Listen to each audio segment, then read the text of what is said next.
Ang kwentong ito ay hango sa totoong buhay. Karanasan nito ni Ugmo. Taong 1955. Burauen, Leyte.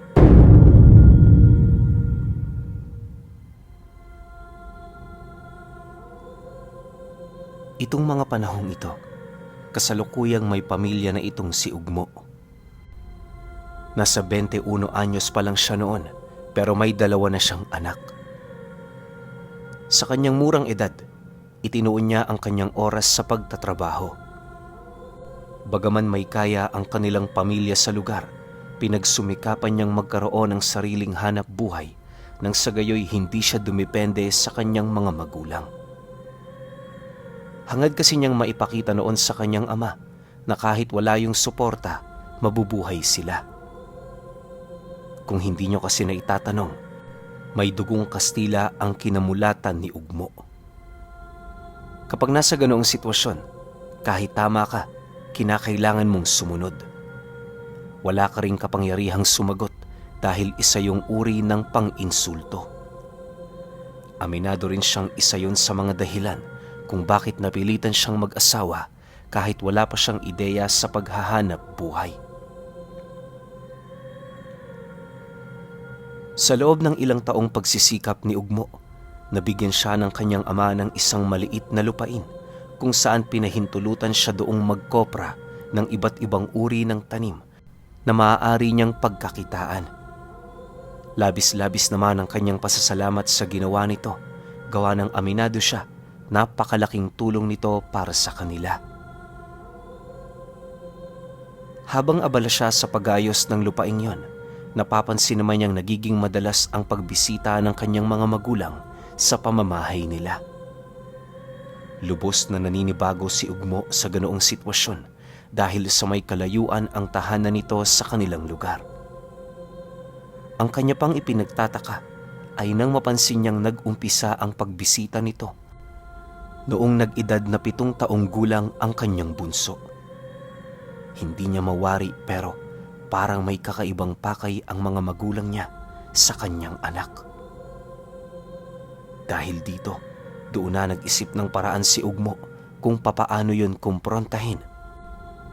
Nang sa gayoy magawa niyang malaman ang katotohanan sa likod ng pagbisita ng mga ito. Sa pagsapit ng kalahating linggo ng buwan ng Hulyo, naging araw-araw na ang pagbisita ng kanyang ama. Sa pagkakataong yon, hindi na maiwasang magtanong ni Ugmo ukol sa kung bakit yun araw-araw bumibisita sa kanila. Kilala niya kasi ang ama niyang yon na hindi yun pupunta sa isang lugar kung wala yun doong pakay. Nang magkataon namang naabutan niya yon sa kanilang pamamahay, doon na siya naglakas loob na tanungin ito ukol dito. Pagkarinig naman ng kanyang ama sa kanyang sinabi, bigla naman siya nitong tinitigan ng mga nanlilisik nitong mata na parabang hindi nito nagustuhan ang tanong niya. Sa paglapit nito sa kanyang kinaroroonan, dahan-dahan naman siya nitong inakbayan habang nagwiwika sa kanya ng, "Huwag mo sanang kakalimutan, Ugmo, na kahit may asawa at anak ka na, nasa ilalim ka pa rin ng puder ko. Kapag ako nagdesisyon, wala kang karapatang tumutol. Marahil ay napapansin mo ang araw-araw kong pagpunta rito. Tatapatin kita. Kailangan imamay ang bunsong anak mo. Siya ang magpapatuloy ng lahi nila. Sa ayaw man at sa gusto mo, wala kang karapatang magdesisyon para sa tadhana ng batang yan." Para sa mga hindi nakakaalam, ang salitang mamay ay karaniwang ginagamit nila Ugmo sa mga matatandang babaeng kaanib ng kanilang pamilya. Kadalasan, kapag mamay ang tinatawag sa isang matandang babae, nagtatangan yon ng lihim na karunungan.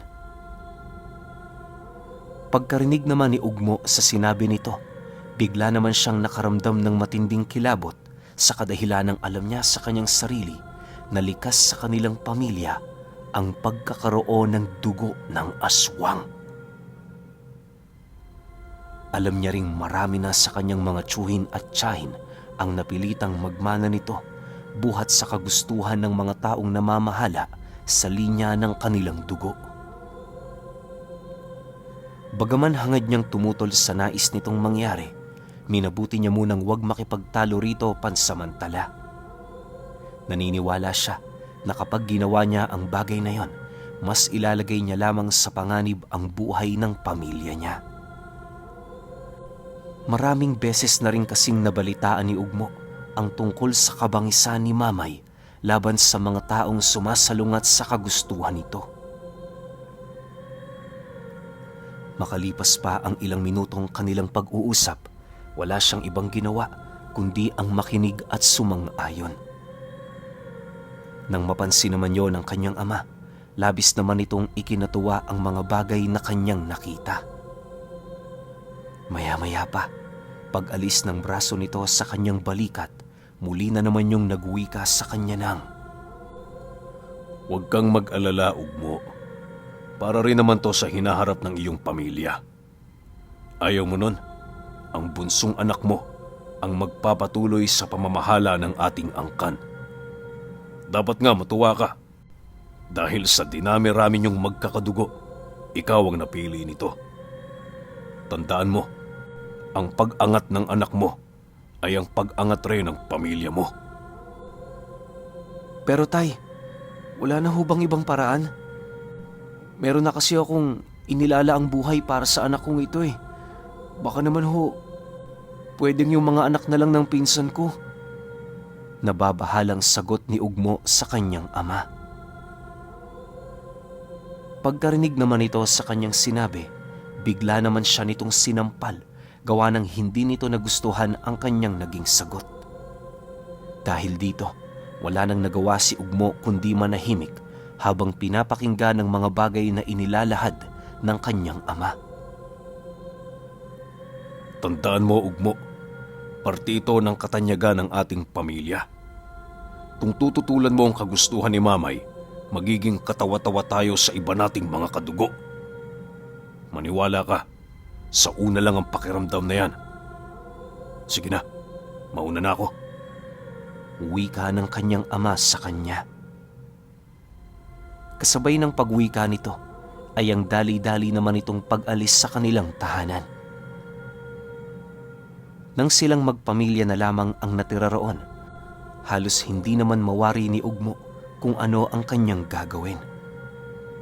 Nais niya noong maglayas sa kanilang lugar pero ang inaalala niya ang kanyang ipapakain sa kanyang mag-iina.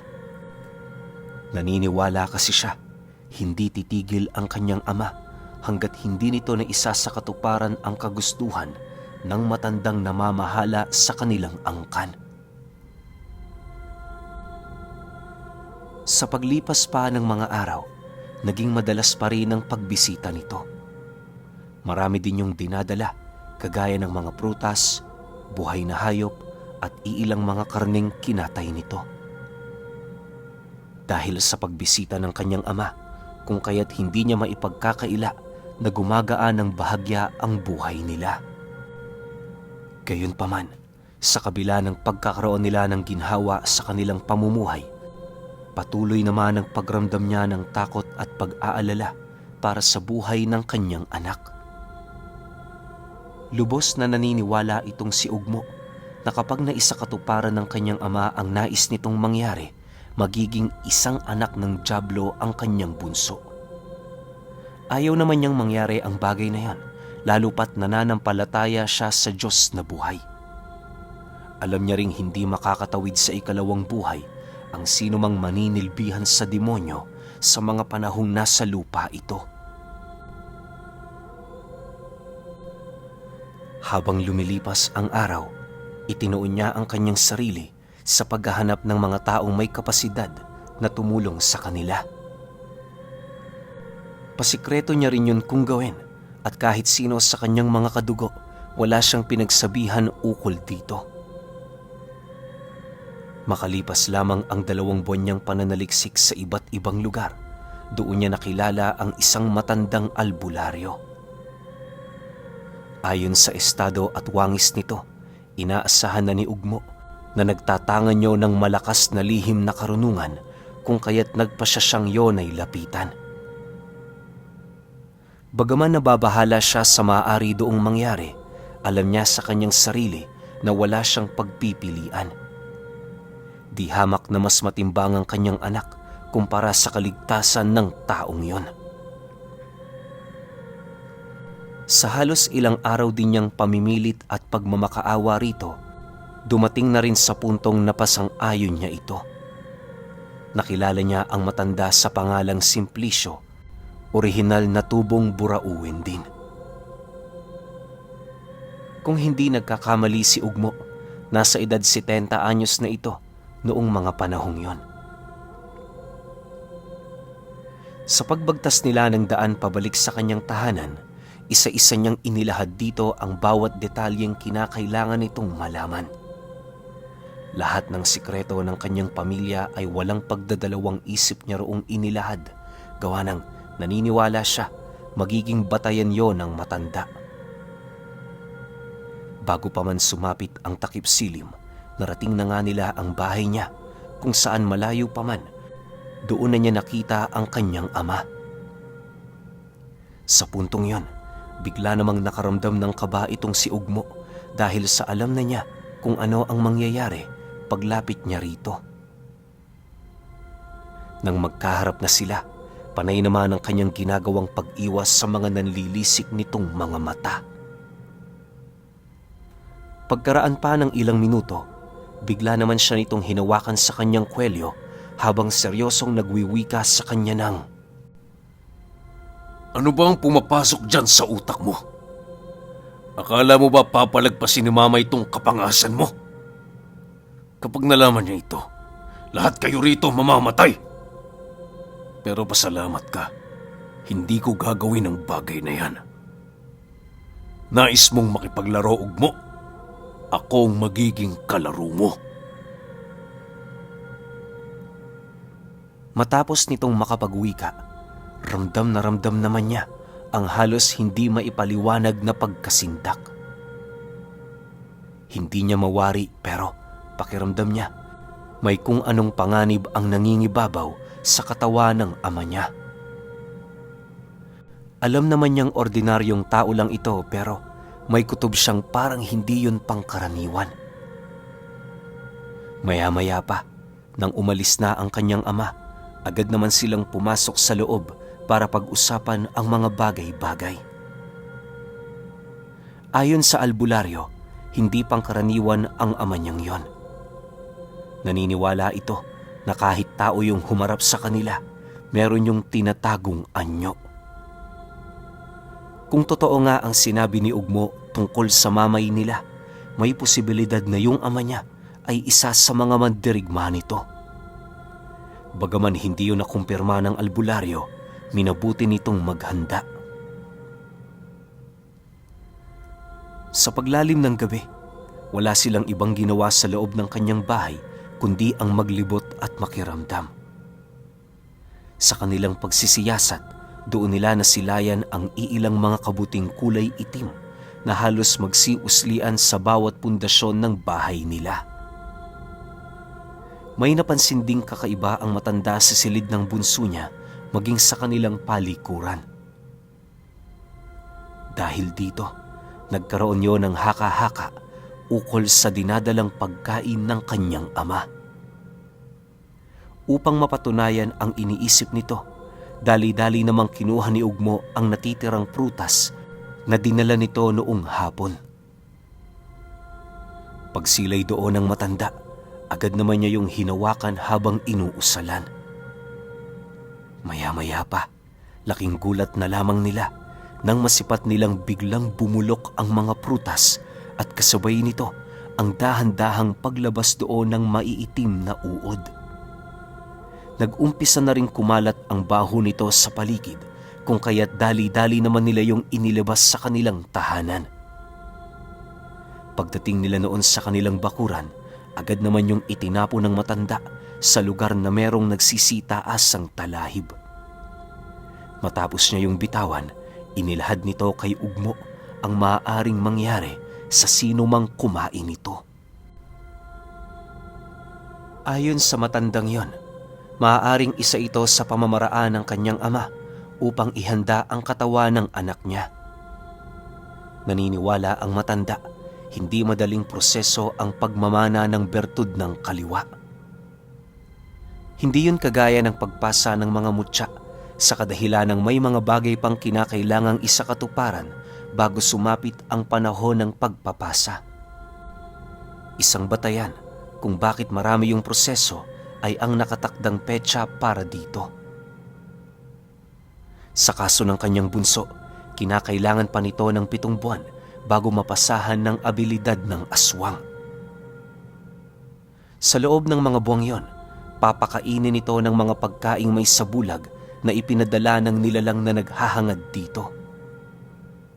Ang nais kasi nitong mangyari, ihanda ang katawan ng kanyang pagpapasahan nang sa gayoy hindi masayang ang bertud nitong iluluwa.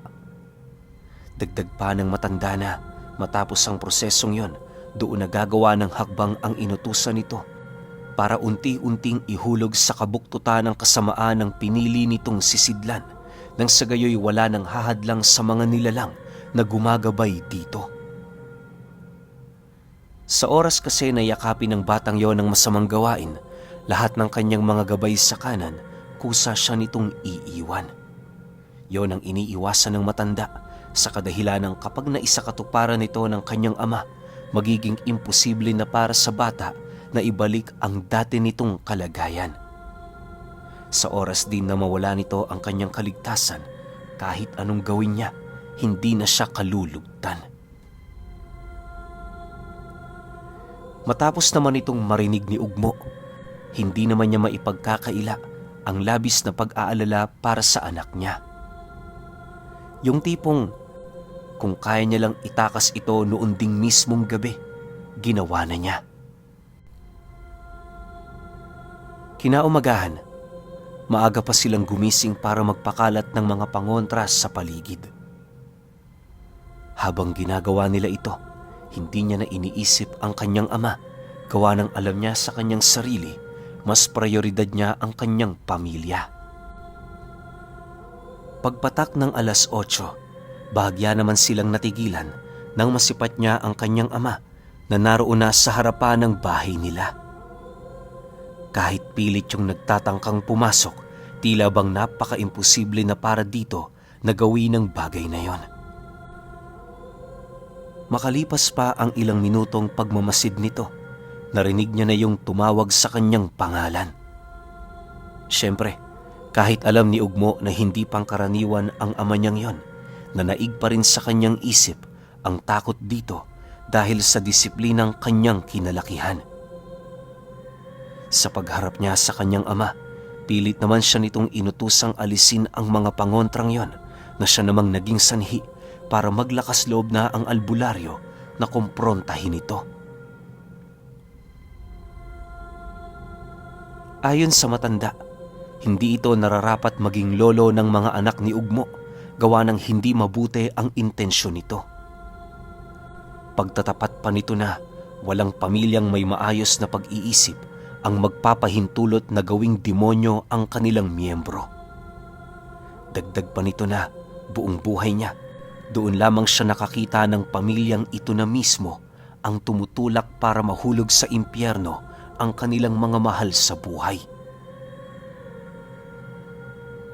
Matapos naman itong marinig ng ama ni Ugmo, bigla naman yung umangil habang sumasagot sa matandang yunang, At sino ka para pigilan ang aming nais?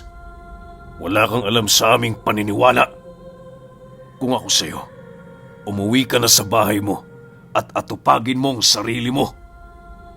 Huwag mo akong pilitin, tanda, na pagbuhatan kita ng kamay.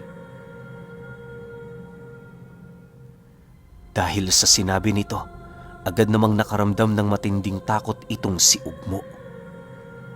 Alam niya kasi sa kanyang sarili, merong palabra de honor ang bawat salita ng kanyang ama.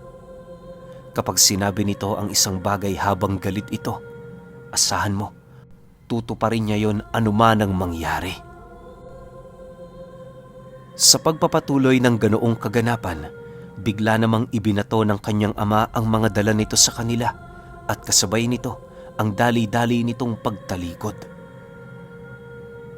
Bago yun tuluyang umalis, nagbigay yon sa kanila ng babala ukol sa pagbalik nito kinagabihan.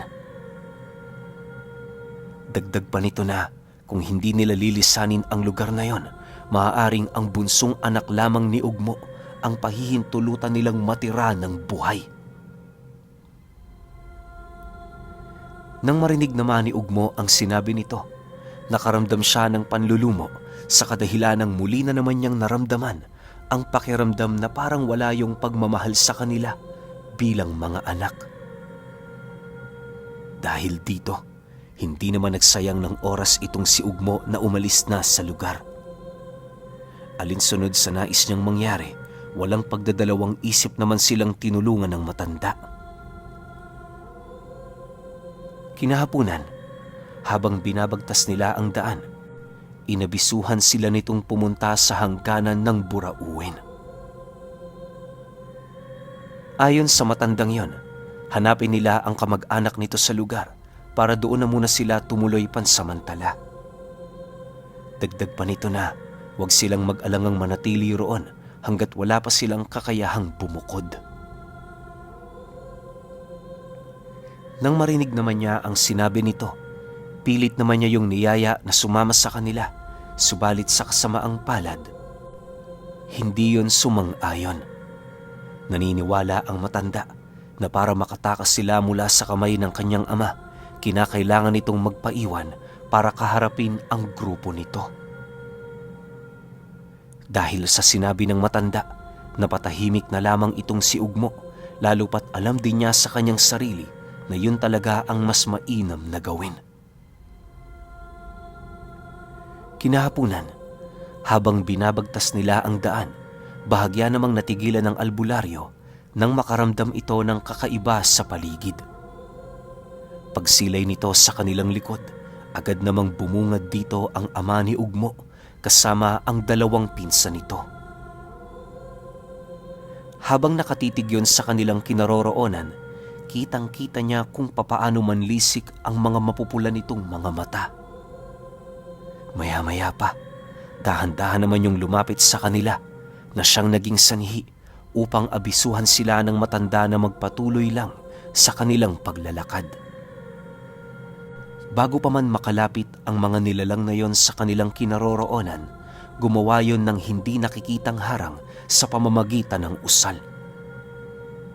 Matapos niya yung gawin, walang pagdadalawang isip naman itong inialis ang suot-suot nitong trespiko kung saan kitang-kita naman ni Ugmo kung papaano yun ilibing ng matanda sa kanilang harapan.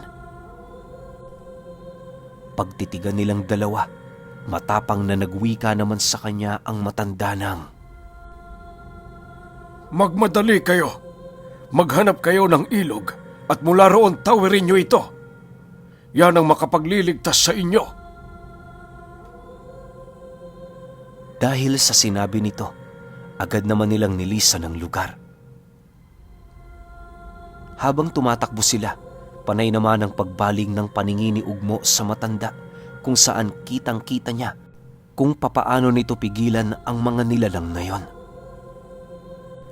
Pagkasilay nila sa isang ilog, agad naman nila yung tinawid kung saan doon nila naramdaman ang pagtaas ng hindi nakikitang harang. Nang akmang babalik pa si Ugmo sa kabilang ibayo ng ilog, laking gulat na lamang niya nang tumilapon siya pabalik. Bagaman nais niyang tulungan ng matanda, wala siyang kaide-ideya kung papaano wasakin ang harang na nasa harapan niya. Sa pagpapatuloy ng kanyang pagmamasid sa paligid, kitang-kita naman niya kung papaano pagtulungan ng kanyang ama at tiyuhin ang matandang albularyo. Hindi naglaon dahil sa lakas ng mga ito, nagawa nilang yon ay mapaslang. Sa pagkamatay ng matandang yon, naglikha naman yon ng isang malalim na sugat sa kanyang puso.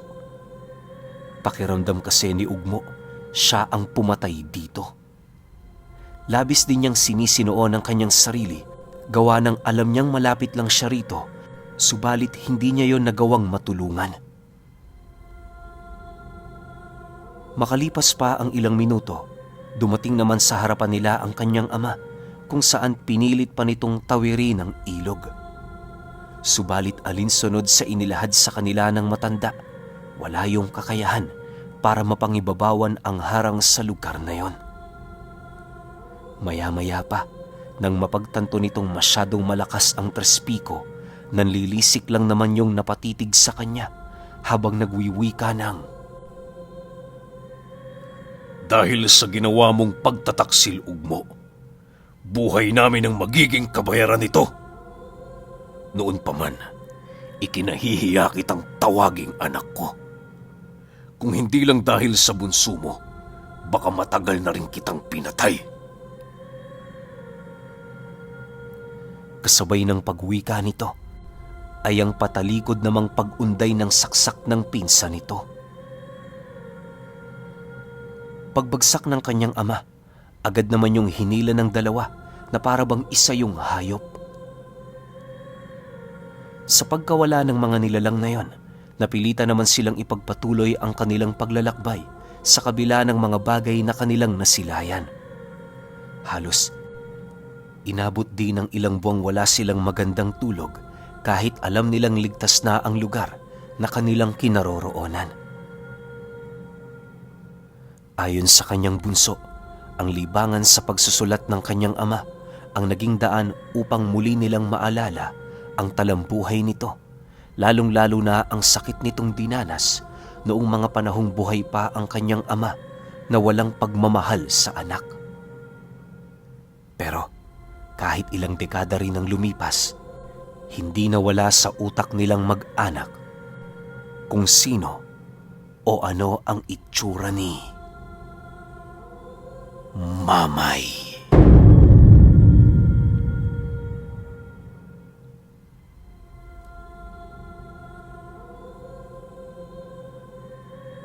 Okay, opinyon ko sa kwento. Oo nga no, ano kaya yung itsura ni Mamay? Kasi parang wala ring nabanggit eh. Pero sobra siyang nakakatakot kasi isipin ninyo ha. Parang sa linya ng dugo ng lahi nila kailangan nilang palagi magsakripisyo tapos random lang kung sino yung pipiliin. Ang nangyari lang, napili yung anak ni Ugmo. 'Di ba? Pero kung ako yung nasa sitwasyon ni Ugmo, sobrang sakit nun. Kasi isipin mo tatay mo gusto kang patayin.